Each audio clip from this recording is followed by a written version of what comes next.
Let me ask you another question too. Yeah. When you in WWE, when you became like you picked up wrestling so fast and stuff, thinking like they fast tracked you into a top spot pretty quick. But I remember like some of the angles that you were doing, like when you did the thing with Stephanie. Whenever she would turn the corner and you would be right there, it's like, oh hey Steph, like kind of like the Right. your creeper and everything. Like that to me was really good creative stuff. What was the funnest time that you had in the WWE creatively? What angle were you doing that like when you were just like you couldn't wait to get to TV and find out what they had for you? Well, what was the best the funnest stuff for you? Well, first was the Stephanie Triple H angle. That got me on the map. That elevated me to another level, and it was a lot of fun to do. Messing with Triple H and trying to hit on his wife and try to steal her from him.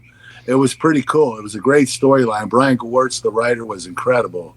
And the other storyline that I really enjoyed was my angle with Stone Cold Steve Austin when we were both heels and we were doing the cowboy hats and all the funny driving Vince up the wall. We had a great time. That's when my funnest years, my first 2 years. Right.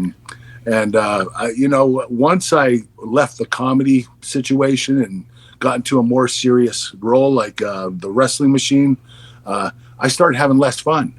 I think pro wrestling is really about, you want to have the greatest matches that you can, but it's really about the moments. Like when I drove the milk truck into the arena and doused Stone Cold Steve Austin, the alliance with milk, those moments are what last forever. And that was what I was looking for every week when I went to TV. Yeah, that's good. What were some of the stuff you did? When did you get to a point where we were over enough, where you're a top guy, where like again, I guess you were in the business. You hadn't been in the business that long, but like when they come to you with creative stuff, and you kind of like have enough, you feel in your mind you have enough clout to say like, hey, I don't feel, I'm not doing this.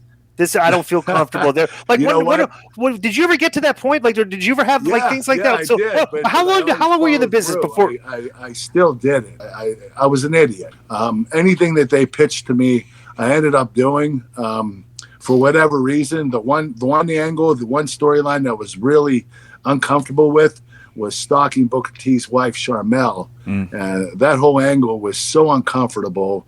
And doing that to Booker T, I just, I felt like, the office was messing with me, Right. I think it was the rumor that I really like the black women, which is not necessarily true. I like all women of all colors. Well, I've dated, you dated one Asian girl, and everybody says you have Asian fever. It's just like I've dated an Asian girl, and everybody says, oh, he likes Asian girls. It's like, right. Just because you dated one doesn't mean like, yeah. So it was Vince messing, definitely. Yeah, that's interesting. But how long had you been in the business when that happened, though? Like when did you start? Like say that Booker. Yeah. About 4 years.